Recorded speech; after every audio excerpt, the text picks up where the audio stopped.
لاہور کے مضافات میں ایک جگہ تھی جسے لوگ کالا پانی پارک کہتے تھے۔ نام عجیب تھا مگر جگہ بہت مشہور تھی۔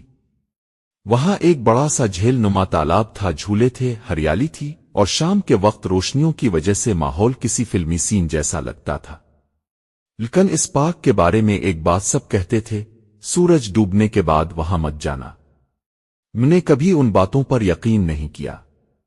میرا نام حسن ہے اور میں اپنے دوستوں کے ساتھ ہر ہفتے کسی نہ کسی جگہ گھومنے پھرنے نکل جاتا تھا۔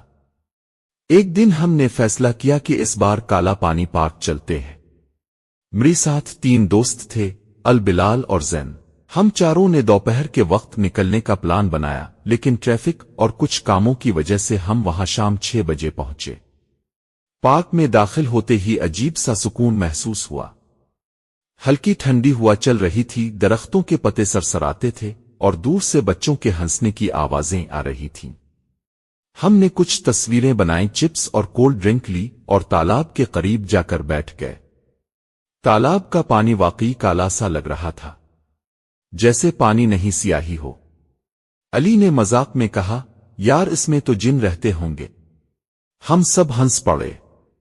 میں نے کہا، جن ہوتے تو اب تک ہم میں سے کسی کو اٹھا کر لے گئے ہوتے۔ بلال نے تالاب میں کنکر پھینکا، پانی میں ہلکی سی لہریں بنے اور پھر سب کچھ خاموش، بس وہی ہوا کی آواز اور درختوں کی سرسراہٹ۔ اس وقت میں نے محسوس کیا کہ پارک کے اندر موجود لوگ کم ہوتے جا رہے ہیں۔ جیسے سورج ڈوب رہا تھا ویسے ویسے پارک خالی ہو رہا تھا۔ میں نے زین سے پوچھا، یار لوگ جا کیوں رہے ہیں؟ ابھی تو شام ہے۔ زین نے کندھے اچکائے، شاید پارک بند ہونے والا ہو۔ ہم نے سوچا تھوڑی دیر اور رک جاتے ہیں پھر نکل جائیں گے، لیکن پھر اچانک پارک کی روشنیوں میں ہلکا سا جھٹکا آیا۔ لائٹس ایک لمحے کے لیے بجھیں اور دوبارہ جل گئیں۔ میرے دل میں عجیب سا خدشہ پیدا ہوا۔ میں نے سامنے دیکھا تو تالاب کے دوسرے کنارے پر ایک لڑکی کھڑی تھی، سفید کپڑے، لمبے بال اور چہرہ جھکا ہوا۔ میں نے علی کو کوہنی ماری، وہ دیکھ۔ علی نے دیکھا اور ہنسا، یار کوئی فیملی ہوگی، فوٹو شوٹ کر رہی ہوگی۔ مگر وہ لڑکی حرکت نہیں کر رہی تھی، نہ ادھر دیکھتی نہ ادھر، بس تالاب کی طرف چہرہ کیے کھڑی تھی۔ میں نے آواز دی، ہیلو، آپ ٹھیک ہیں؟ کوئی جواب نہیں آیا۔ بلال نے کہا، چلو یار واپس چلتے ہیں، یہ سب فضول لگ رہا ہے۔ ہم اٹھے اور واپسی کی طرف چل پڑے، مگر جیسے ہی ہم نے چند قدم اٹھائے ہوا اچانک تیز ہو گئی۔ درختوں کی شاخیں زور زور سے ہلنے لگیں، لائٹس پھر جھٹکے سے بجھ گئیں اور اس بار کچھ سیکنڈ تک بند رہے۔ اندھیرا تھا، مکمل اندھیرا۔ میری کانوں میں اچانک پانی میں چھپاک کی آواز آئی، جیسے کسی نے تالاب میں چھلانگ لگائی ہو۔ میں نے گھبرا کر موبائل کی فلیش آن کی، روشنی میں دیکھا تو میرے سامنے راستہ تھا، مگر راستے کے کنارے پر جو بینچ تھا وہاں گیلے قدموں کے نشان تھے، جیسے کوئی ابھی ابھی پانی سے نکل کر یہاں آیا ہو۔ زین نے کانپتی آواز میں کہا، یہ کیا ہے؟ ہم نے دوڑ لگانے کی کوشش کی، مگر جیسے ہی ہم نے تیز چلنا شروع کیا ہمیں محسوس ہوا کہ پارک کا راستہ بدل رہا ہے۔ جو راستہ سیدھا گیٹ کی طرف جاتا تھا وہ اب ہمیں ایک سنسان حصے کی طرف لے جا رہا تھا۔ میں نے کہا، نہیں، یہ راستہ غلط ہے۔ علی نے غصے میں کہا، یار گھبرا مت، بس چلتے رہو۔ ہم چلتے رہے مگر گیٹ نظر ہی نہیں آ رہا تھا، بس درخت، خاموشی اور دور کہیں جھولوں کی چرچراہٹ، حالانکہ جھولوں پر کوئی تھا نہیں۔ اچانک پیچھے سے کسی کے ہنسنے کی آواز آئی، ہنس، مگر بچوں والی نہیں، وہ ہنسی جیسے کوئی گلا گھونٹ کر ہنس رہا ہو۔ ہم سب رک گئے۔ میں نے پیچھے موڑ کر دیکھا، فلش کی روشنی میں وہی سفید لباس والی لڑکی ہمارے پیچھے تھی۔ اب اس کا چہرہ تھوڑا سا اوپر تھا، اس کی آنکھیں سیاہ تھیں، بالکل خالی۔ بلال چیخ پڑا، بھاگو! ہم بھاگنے لگے، لیکن جیسے ہی ہم بھاگتے ہمیں لگتا ہم وہیں کے وہیں ہیں، جیسے پارک ہمیں گھما رہا ہو۔ میں نے اللہ کا نام لیا، میرے ہونٹ کانپ رہے تھے۔ زین رو رہا تھا، علی کا رنگ سفید پڑ گیا تھا۔ اس لمحے تالاب کی طرف سے آواز آئی، واپس آؤ۔ آواز کسی انسان کی نہیں تھی، آواز پانی کے اندر سے آ رہی تھی، جیسے کوئی ڈوبتا ہوا شخص بول رہا ہو۔ میں نے بے اختیار تالاب کی طرف دیکھا، پانی کے اندر کچھ ہل رہا تھا، ایک ہاتھ، پھر دوسرا، اور پھر آہستہ آہستہ ایک سر پانی سے باہر آیا۔ وہ چہرہ سڑا ہوا تھا، بال چپکے ہوئے اور منہ سے پانی ٹپک رہا تھا۔ اس نے ہمیں دیکھا اور مسکرایا۔ ال نے مجھے پکڑ کر جھنجھوڑا، حسن چل، ہم نے دوڑ لگا دی۔ میں نے راستے میں دیکھا تو ایک چھوٹا سا بورڈ لگا تھا، ہم نے اس طرف دوڑ لگا دی۔ سامنے گیٹ نظر آیا، ہم نے پوری طاقت سے گیٹ دھکیلا اور باہر نکل آئے۔ باہر آتے ہی سب کچھ نارمل ہو گیا۔ پارک کے باہر ایک چوکیدار بیٹھا تھا، اس نے ہمیں دیکھ کر حیرت سے کہا، تم لوگ ابھی تک اندر تھے؟ میں نے ہانپتے ہوئے کہا، اندر اندر۔ وہ چوکیدار نے بات کاٹ دی، بیٹا، مغرب کے بعد کوئی اندر نہیں رہتا۔ بلال نے پوچھا، کیوں؟ کیا ہوتا ہے وہاں؟ چوکیدار نے ہماری طرف دیکھا، پھر دھیمی آواز میں بولا، کئی سال پہلے یہاں ایک فیملی پکنک پر آئی تھی، ان کی بیٹی تالاب میں گر گئی۔